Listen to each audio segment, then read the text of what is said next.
पहा, अगोदर आपण फळ्यावरची वाक्य वाचूयात. वाचल्यानंतर आपण विचार करायचा. प्रत्येक वाक्य वाचल्यानंतर आपण विचार करायचंच. काय विचार करायचं की वाक्य कोणत्या काळातील आहे आणि कोणत्या प्रकारचं आहे. थोडं लक्षात ठेवा तुम्ही. तेवढं समजलं तर आपल्याला खूप सोप्या पद्धतीने इंग्रजी वाक्य तयार करता येते. अगोदर आपण वाचूयात. कोण चाललंय, कोण चाललंय. आता सध्या कोण जात आहे, कोण जात आहे, कोण चाललंय. हे वाक्य चालू वर्तमान काळातील प्रश्नार्थक वाक्य आहे. कारण या वाक्यामध्ये कोण हा शब्द प्रश्नार्थक शब्द आहे. चालू वर्तमान काळातील प्रश्नार्थक वाक्य. प्रश्नार्थक वाक्य असतील तर त्या वाक्यामध्ये प्रश्नार्थक शब्द असतो किंवा सहाय्यकारी क्रियापद अगोदर घ्यायचा असतो. मग या वाक्यामध्ये प्रश्नार्थक शब्द आहे. प्रश्नार्थक शब्द असेल तर इंग्रजी वाक्य तयार करत असताना 1 नंबरला प्रश्नार्थक शब्दच घ्यायचं. इतर कोणताही शब्द अगोदर घ्यायचं नाही. प्रश्नार्थक वाक्य असेल, प्रश्नार्थक शब्द 1 नंबरला. कोणला? हु. WHO हु म्हणजे कोण. आणि चालू वर्तमान काळातील वाक्य असल्यामुळे इथं कोणतं सहाय्यकारी क्रियापद येणार आहे? हु इज. IS इज हे सहाय्यकारी क्रियापद आहे. चालू वर्तमान काळामध्ये एम, इज, आर ही सहाय्यकारी क्रियापदे वापरतात आणि मूळ क्रियापदाला ING प्रत्यय लावतात. इथं इज हे सहाय्यकारी क्रियापद आलेलं आहे. हे चालू वर्तमान काळातील प्रेझेंट कंटिन्युअस टेन्स म्हणतात त्याला. प्रेझेंट कंटिन्युअस टेन्स चालू वर्तमान काळातील प्रश्नार्थक वाक्य आहे. म्हणून 1 नंबरला प्रश्नार्थक शब्द, 2 नंबरला सहाय्यकारी क्रियापद. इज हे सहाय्यकारी क्रियापद चालू वर्तमान काळामध्ये वापरतात. हु इज चाललंय, गोइंग.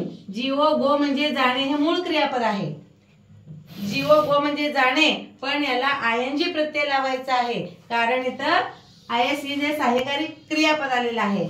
सहाय्यकारी क्रियापद मूळ क्रियापदाला ING प्रत्यय. जीओ गो म्हणजे जाणे, याला ING प्रत्यय. Question mark. बघा, कोणला? हु प्रश्नार्थक शब्द, सहाय्यकारी क्रियापद चालू वर्तमान काळातील आहे म्हणून इज हे सहाय्यकारी क्रियापद. इज आलेला आहे म्हणून मूळ क्रियापदाला ING प्रत्यय लागलेला आहे. हु इज गोइंग. आता बघा, ते कोणी घेतलं, ते कोणी घेतलं. हे वाक्य देखील प्रश्नार्थक वाक्य आहे. प्रश्नार्थक वाक्य आहे कारण या वाक्यामध्ये कोणी हा शब्द आहे. प्रश्नार्थक वाक्य आहे पण कोणत्या काळातील आहे? ते कर्ता आहे. कोणी प्रश्नार्थक शब्द आहे आणि घेतलं हे क्रियापद आहे. क्रियापदाचे शेवटचे अक्षर ल आहे म्हणजे हे साध्या भूतकाळातील वाक्य आहे. साध्या भूतकाळातील प्रश्नार्थक वाक्य. साध्या भूतकाळामध्ये होकारार्थी वाक्यासाठी क्रियापदाचे दुसरे रूप वापरतात. साध्या भूतकाळामध्ये होकारार्थी वाक्यासाठी क्रियापदाचे दुसरे रूप वापरतात आणि साध्या भूतकाळामध्ये नकारार्थी वाक्यासाठी आणि प्रश्नार्थक वाक्यासाठी क्रियापदाचे पहिले रूप. डिड आलं तर क्रियापदाचे पहिले रूप. इथं डिड नाही, प्रश्नार्थक शब्द घ्यायचा आहे. कोणीला? हु. WHO हु. हु नंतर क्रियापद घेतलेला टूक. TOOK टूक हे क्रियापदाचे दुसरे रूप आहे. TAKE टेक म्हणजे घेणे. TAKE टेक म्हणजे घेणे. टूक म्हणजे घेतलं. हु टूक कोणी घेतलं. हु टूक कोणी घेतलं. तेला दॅट म्हणा किंवा इट म्हणा. Who took it. Who is going. Who took it. पहा, प्रेझेंट कंटिन्युअस टेन्स म्हणजे चालू वर्तमान काळ. प्रेझेंट म्हणजे वर्तमान, टेन्स म्हणजे काळ, कंटिन्यू म्हणजे चालू, सतत. प्रेझेंट कंटिन्युअस टेन्स म्हणजे चालू वर्तमान काळ. चालू वर्तमान काळामध्ये कोणत्या कर्त्यासाठी कोणते सहाय्यकारी क्रियापद वापरतात ते पाहूया. आय म्हणजे मी. I am. चालू वर्तमान काळामध्ये मी तुम्हाला आता शिकवत आहे. मी तुम्हाला शिकवत आहे हे चालू वर्तमान काळातील वाक्य आहे. I am teaching. I am teaching म्हणजे आय या कर्त्यासाठी एम हे सहाय्यकारी क्रियापद. चालू वर्तमान काळामध्ये एम हे फक्त स्वतःसाठी आहे. इतर कोणत्याही कर्त्यासाठी नाही. फक्त आय साठी एम. We R. वी म्हणजे आम्ही. We are. You are. You are, they are. I am म्हणजे मी आहे. वी आर म्हणजे आम्ही आहोत. यू आर म्हणजे तुम्ही आहात. यू आर म्हणजे तू आहे. दे आर म्हणजे ते आहेत. ही इज म्हणजे तो आहे. आयएस इज म्हणजे आहे. शी इज ती आहे. इट इज ते आहे. इट हे केव्हा वापरतात? लहान मुलांसाठी, प्राण्यांसाठी, पक्ष्यांसाठी, निर्जीव वस्तू हे सांगण्यासाठी इट वापरतात. Mother is, mother is, father is, sister is, brother is, Umesh is, Mayuri is म्हणजे एकवचनी करता असेल चालू वर्तमान काळामध्ये प्रेझेंट कंटिन्यू टेन्स मध्ये एकवचनी करता असेल तर इज हे सहाय्यकारी क्रियापद वापरतात. तो हुशार आहे. He is clever. असं चालू वर्तमान काळामध्ये आय साठी एम, वी साठी आर म्हणजे तुम्हाला समजलं असेल. आता बघा एकवचनी करता असेल तर is, mother is, father is, sister is कोणी एकवचनी असेल करता त्याला इज, आणि अनेकवचनी कर्त्यासाठी आर आणि आय साठी एम. पहा कोणी काढलं. आपल्याला काय करायचंय? अगोदर वाक्य नीट वाचायचं. वाचल्यानंतर थोडं विचार करायचं. काय विचार करायचं? वाक्य कोणत्या काळातील आहे आणि कोणत्या प्रकारचं आहे. पाहायचं कोणी काढलं. या वाक्यामध्ये कोणी हे प्रश्नार्थक शब्द आहे. कोणी, कोण, कोणी, कोणाला, कुठे, कोणी प्रश्नार्थक शब्द आहे म्हणजे हे प्रश्नार्थक वाक्य असणारच, कारण तर प्रश्नार्थक शब्द आहे.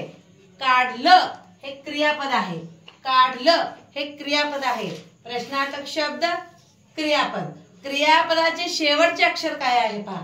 क्रियापदाचे शेवटचे अक्षर ल, ला, ली, ले, लो असेल तर साधा भूतकाळ म्हणायचं. ल, ला, ली, ले, लो साधा भूतकाळ. हे साध्या भूतकाळातील प्रश्नार्थक वाक्य आहे, कारण या वाक्यामध्ये प्रश्नार्थक शब्द आहे. इंग्रजी वाक्य तयार करत असताना प्रश्नार्थक वाक्य असेल तर एक नंबरला प्रश्नार्थक शब्दच घ्यायचं. एक नंबरला प्रश्नार्थक शब्द. कोणीला हु, कोणीला हु. WHO हु म्हणजे कोण. WHO हु म्हणजे कोण. हु. काढलं काढण्याची क्रिया झालेली आहे म्हणजे हे साध्या भूतकाळातील होकारार्थी वाक्य. साध्या भूतकाळातील होकारार्थी प्रश्नार्थक वाक्य. होकारार्थी असल्यामुळं क्रियापदाचे दुसरे रूप. साध्या भूतकाळातील होकारार्थी वाक्यासाठी क्रियापदाचे दुसरे रूप DRAW ड्रॉ म्हणजे काढणे. DRAW ड्रॉ म्हणजे काढणे, पण इथं काढलं ल आहे, ड्र्यू येणार आहे. DREW ड्र्यू म्हणजे काढलं हे क्रियापदाचे दुसरे रूप आहे. हु ड्र्यू कोणी काढलं. हु ड्र्यू इट असं पण येते. Who drew it, who drew that. Drew DREW drew म्हणजे काढलं असंही तुम्ही लिहू शकता. Who drew DREW drew it. हे कोणी काढलं. ते कोणी काढलं. Who drew it.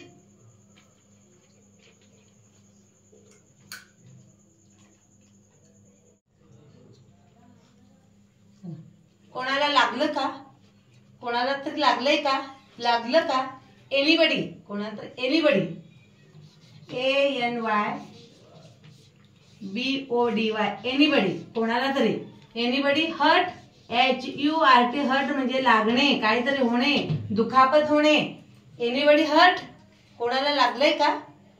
Anybody hurt.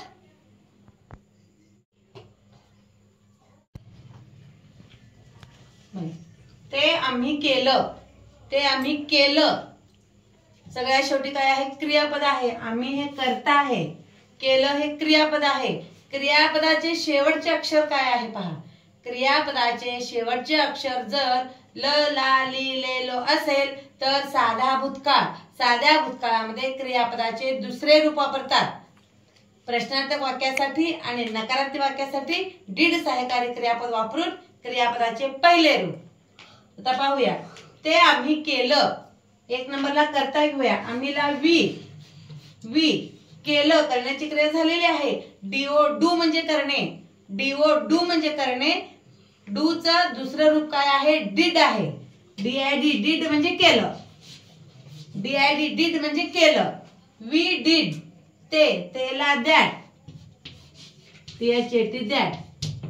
आम्हीला we, केलंला डिड, तेला दॅट. We did that. आम्ही केलं, हे आम्ही केलं असं बोलतो आपण. We did that. ते माझं होतं. आपल्याला खूप सोप्या पद्धतीने इंग्रजी शिकायचं असेल थोडं लक्ष द्या. आपण काय करूयात, या वाक्यातील प्रत्येक शब्दाला क्रम देऊया. ते नंबर 1 माझं, नंबर 2 होतं, नंबर 3. किती सोपं आहे बघा. इंग्रजी वाक्य तयार करत असताना 1 2 3 क्रम येणार नाही. 1 3 आणि 2. 1 नंबरचा येतो. 1 नंबर आल्यानंतर डायरेक्ट शेवटचा घ्यायचा असतो. बघूया. तेला इट, दॅट म्हणा किंवा इट म्हणा. इट.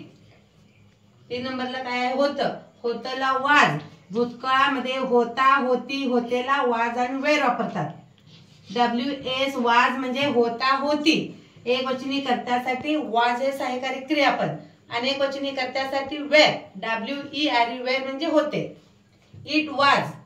काय राहिलं? माझं. माझला माइन. MINE माइन म्हणजे माझं. किती सोपं आहे बघा. इट वाज माइन. तेला इट, होतला वाज, माझला माइन. इट वाज माइन. पहा, नाही म्हणजे नाही. किती मजा आहे बघा. कसं आहे तसंच आपल्याला इंग्रजीमध्ये बोलायचं आहे. नाही म्हणजे नाही. नाहीला नो. नो म्हणजे नाही. म्हणजेला मीन्स. MEANS. मीन्स म्हणजे म्हणजे. म्हणजेला मीन्स म्हणतात. No means. तर नाहीला नो. नो. बघा आपण इथं पहिली लिपी एन काढलेली आहे, तर दुसरी लिपी एन. का? तर इंग्रजी वाक्याची सुरुवात कॅपिटल अक्षराने काढायचंय. पहिलं अक्षर पहिली लिपी. नाही म्हणजे नाही. No means no. माझी सगळी गणित बरोबर आहेत. मी जे गणित सोडवलेले आहे सगळे बरोबर आहेत. माझी सगळी गणित बरोबर आहेत. माझी सगळी गणित. All my maths. ऑल म्हणजे सर्व, सगळी. All, ALL all. माय, सगळे माझे, सगळी माझी गणित. MATHS मॅथ्स म्हणजे गणित. All my maths. माझी सगळी गणित. ऑल माय मॅथ्स आहेतला is. All my maths is correct. बरोबरला करेक्ट.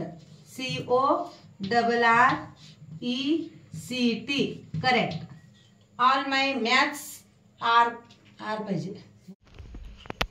पहा, माझी सगळी गणित बरोबर आहेत. माझी सगळी गणित. ALL ऑल म्हणजे सर्व, सगळी. All my maths. MATHS all my maths म्हणजे माझी सगळी गणित. आहेतला आर. ARE म्हणजे आहेत. अनेक वचनासाठी आहेतला are. All my maths are बरोबरला correct. CORRECT correct. All my maths are correct.